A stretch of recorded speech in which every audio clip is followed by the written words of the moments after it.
daughters, sisters, and wives. They're gonna change our lives. Be women, be girls. They'll make a better world. Invest in her.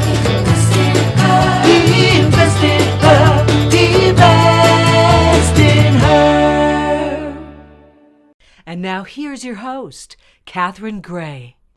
Hi, and welcome to this week's edition of Invest in Her. I'm your host, Catherine Gray, founder of the She Angel Investors and also co-founder of She Angels Foundation. Of course, these are both designed to fund women. And today, our guest is all about helping and funding women entrepreneurs. She actually founded the Women's Entrepreneurship Day. Please welcome Wendy Diamond. Hi, Wendy. How are you? Hey, great to be here. Thank you so much. Woohoo! Woohoo! Straight from New York. You're in New York. I'm in LA. So, yeah. I'm in Miami right now, but yeah, I usually am in New York, but I'm Miami this week.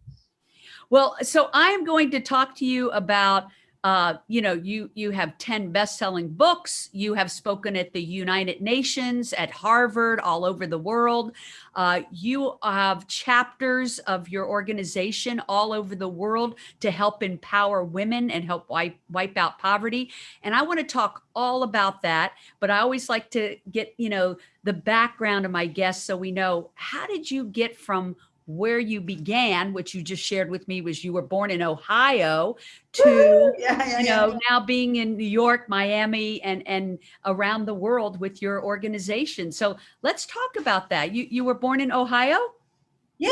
Small little town, 2,500 people, called Chagrin Falls, Ohio. Like a beautiful little town with waterfalls, and we had a lot of animals. Yep. It sounds awesome. Oh, that's why you're a big animal lover.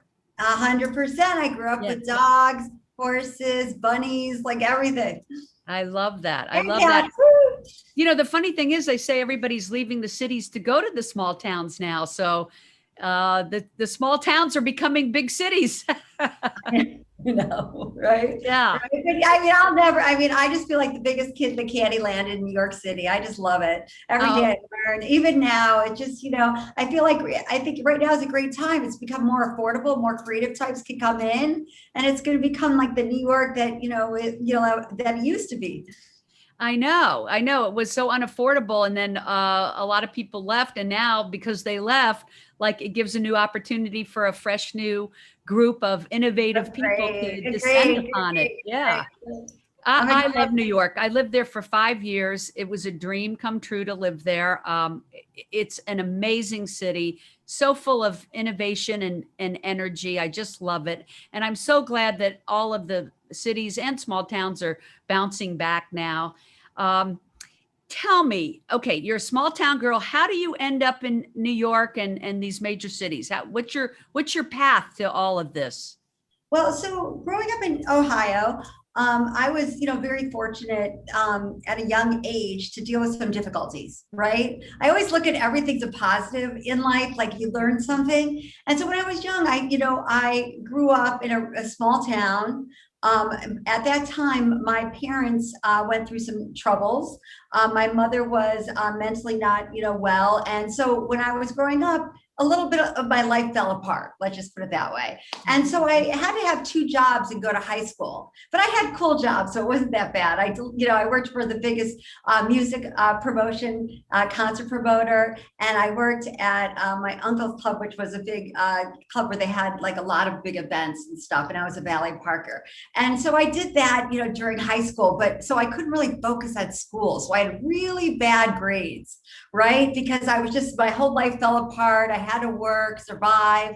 And so, when I graduated, my aunt called me. She lived in San Francisco, and she's like, "Where are you going to college?" And I was like, "I don't think I could go to college. I couldn't get in anywhere because I had the worst grades." And she said, "You've got to go to college. I'm going to figure it out." And like a couple weeks later, we were talking, and she said, "I found this really amazing school that will accept you, and I will take care of your college.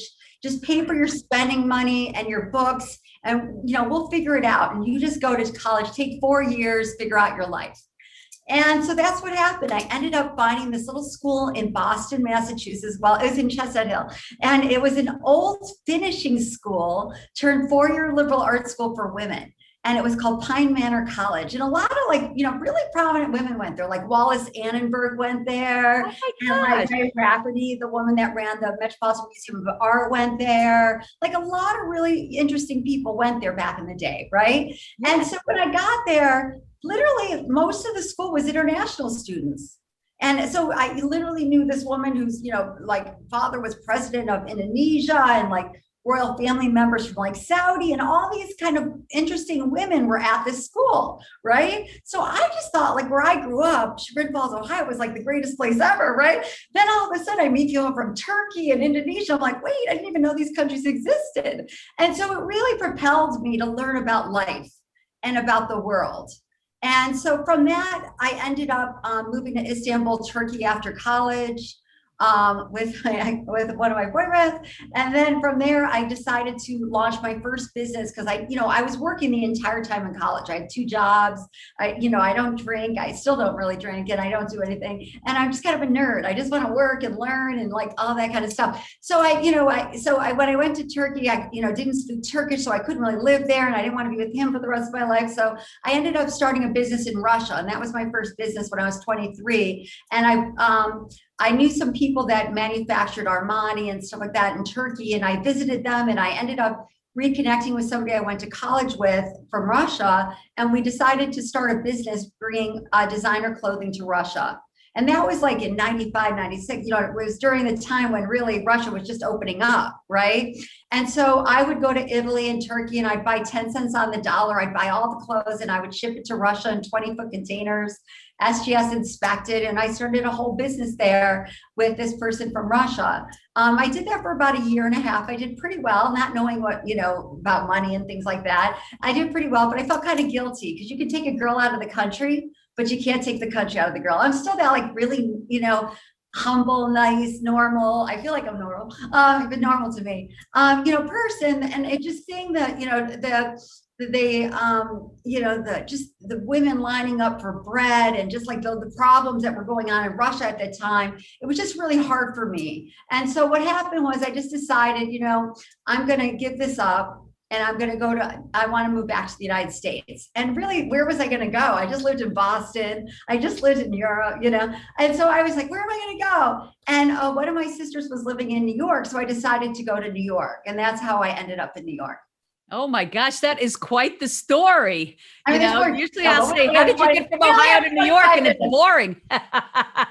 That is an amazing story. I mean, you were just born with chutzpah. That's the bottom line. So when I graduated from college, I sent out 300 resumes, and nobody responded. Oh, I couldn't get a job. And so that's why I just, I've been an entrepreneur my whole life. I've never had a real job.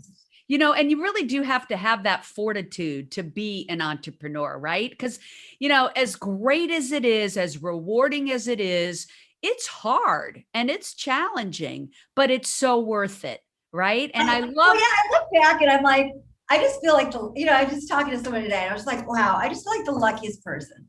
I get to work on such amazing projects helping the world that it's just a gift.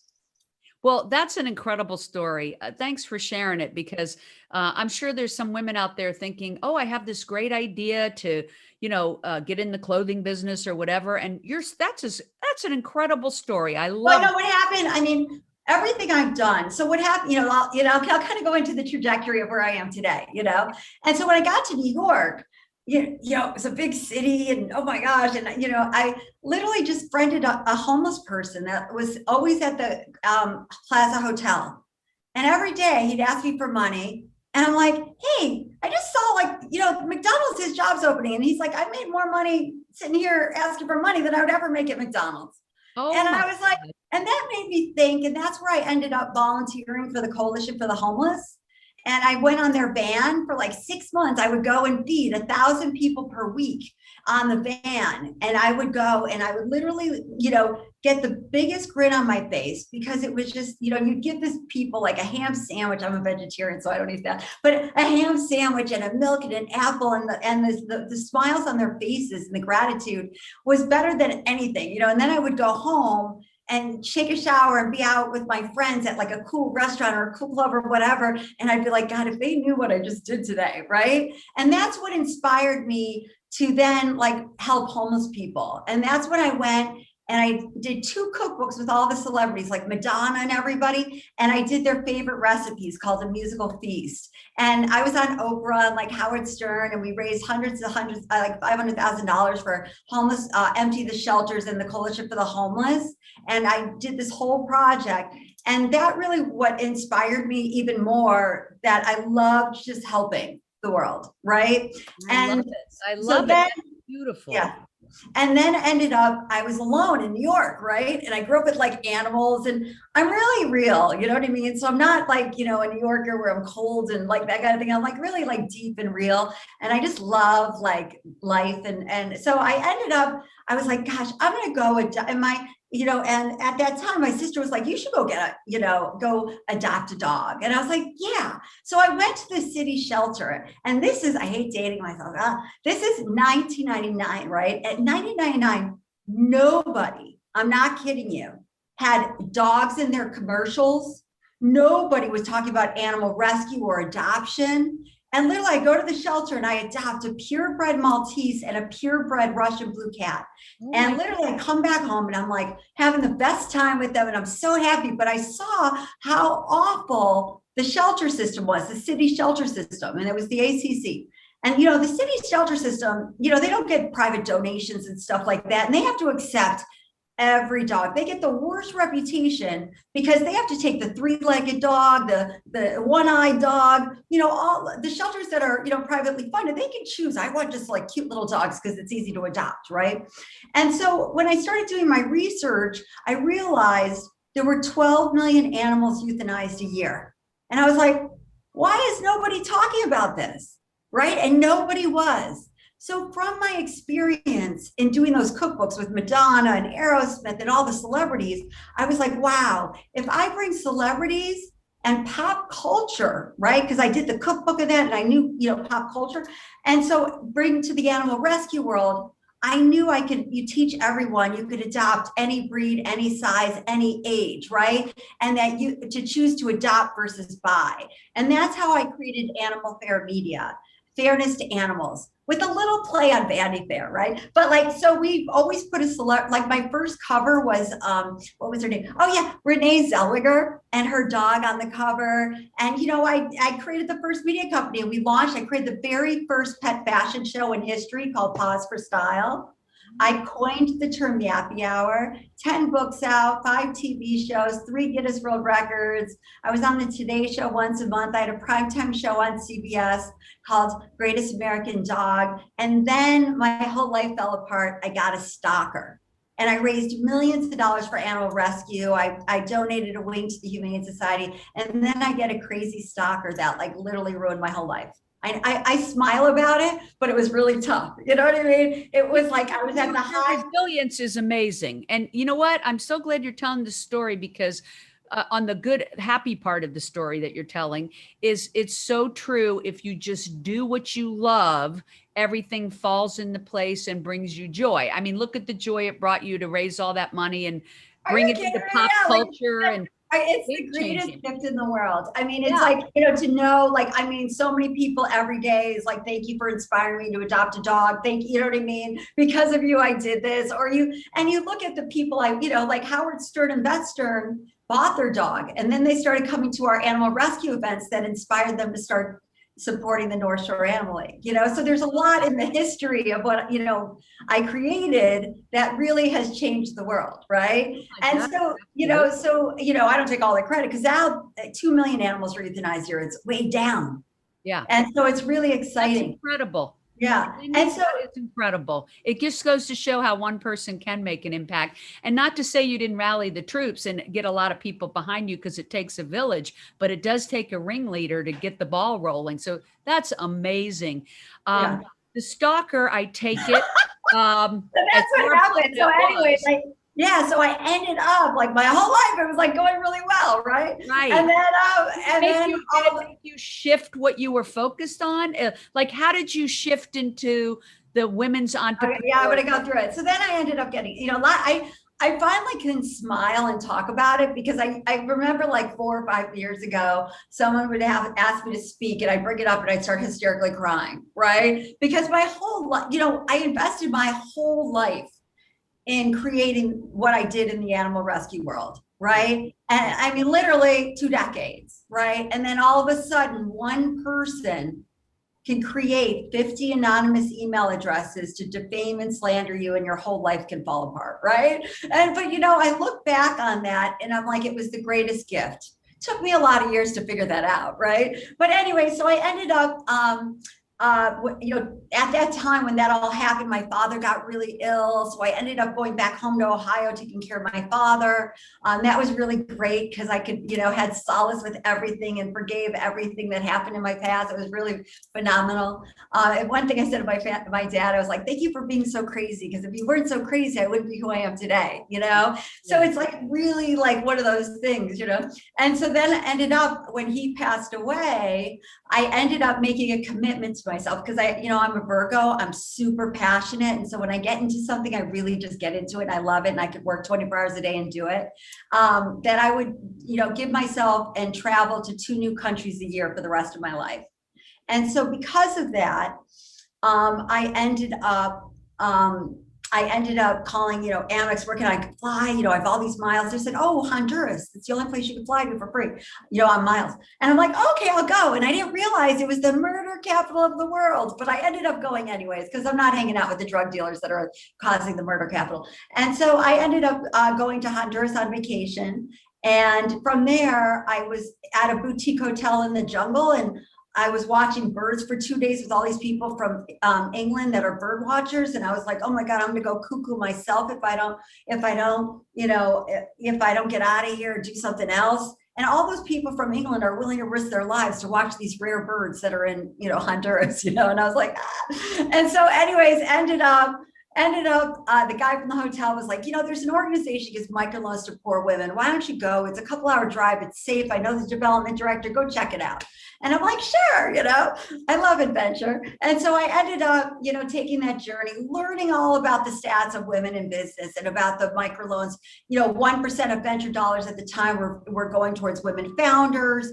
These women getting these microloans were paying them back at a 98% rate. 90% of that money was going back to their families and providing education for their children, uplifting the entire communities.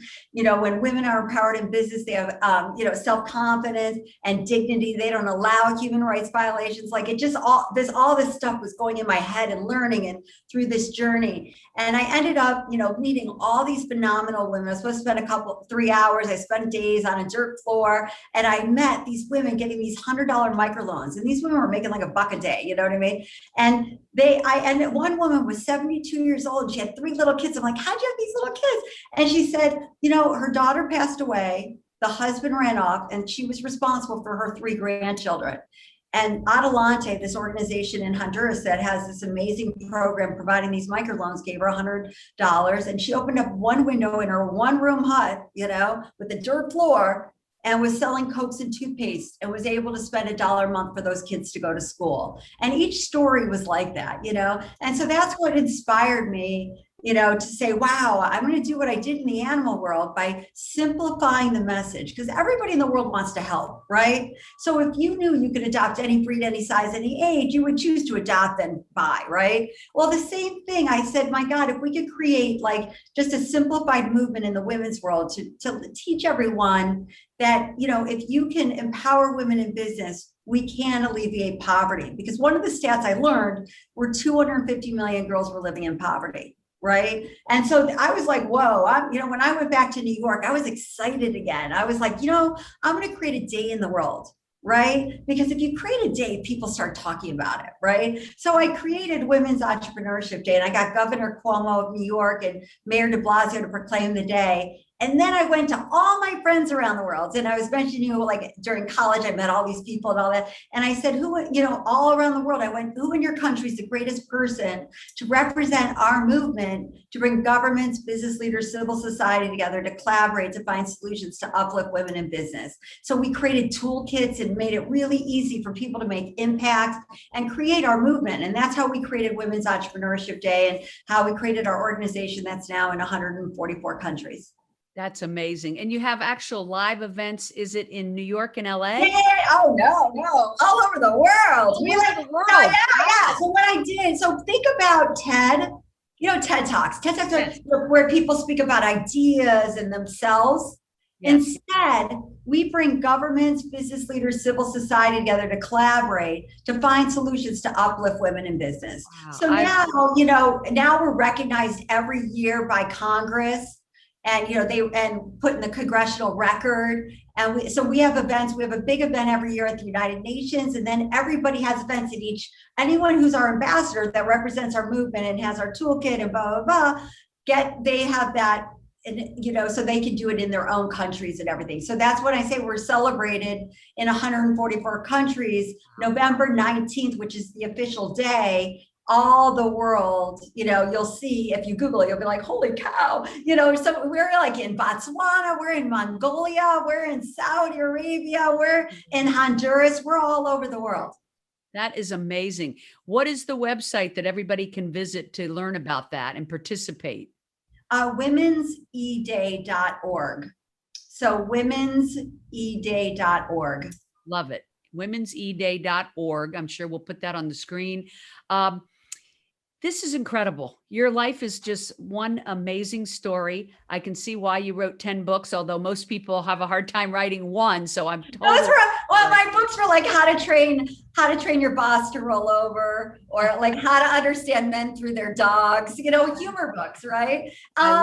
Yeah. And so, I'll kind of end it where like I am today and stuff. So we're also, our organization is launching and has launched Choose Women. So if you go to choosewomen.org, which to ask everyone in the world the Wednesday after Thanksgiving to choose women. You know how there's Giving Tuesday, yes. Black Friday, Small Business Saturday, to make that Wednesday the day to support women, whether it's women in business, women in finance, women in politics, women in arts, women in health, whatever it is, to celebrate and to choose women. And so that's one of our initiatives. And then we're an all volunteer movement, right? So I don't even get paid. So so I ended up, in 2016, a volunteer of mine invited me to a lunch, and that's where I learned about Bitcoin and Ethereum. So now I'm super, into the whole, impact space and blockchain. And now I'm part of about 20 impact companies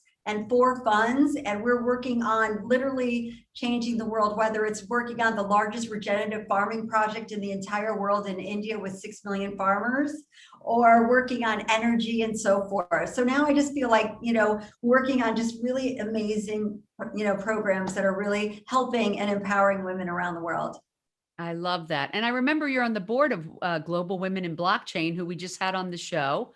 Woohoo! Yeah. And I'm on the board of Ellis Island Honor Society. So that's like an amazing thing, because I believe everyone, we wouldn't be here today if it wasn't for our grandparents or our parents or whatever, because we're all immigrants. And so I just feel like it's such an important thing to just teach the world and, be a representative to basically say freedom of speech, freedom of rights, freedom of human rights, and just to be able to live in a democracy. I love that. I love your energy. I love your passion, and I love your vision. Thank you so much for sharing it. On social media, how can people find you besides #ChooseWomen, which I love? You can just, I have a website, wendydiamond.com, and that's where you'll see everything I do, and you can see my social media there. But if you Google, you'll get it funny, you'll be like, she's funny. Yeah. All right, great. Well, we will be following you and keeping tabs on what you're doing. The Women's Entrepreneurship Day is something everybody should become a part of and look into. all over the world. And we do reach people in other countries on the show. So we want them to reach out to you and be a part of that amazing entity. Wendy, thank you so much for all the work you're doing in the world to help support women and animals. You're amazing. Keep doing the great work. And thank you for sharing your story with us today. Thank you so much for having me. Grateful, grateful. Stay in trouble. Yes. Bye, everybody. And remember to invest in her. Make it a great week and follow She Angel Investors as well. And look for Wendy Diamond. Thank you and make it a great week. Bye-bye.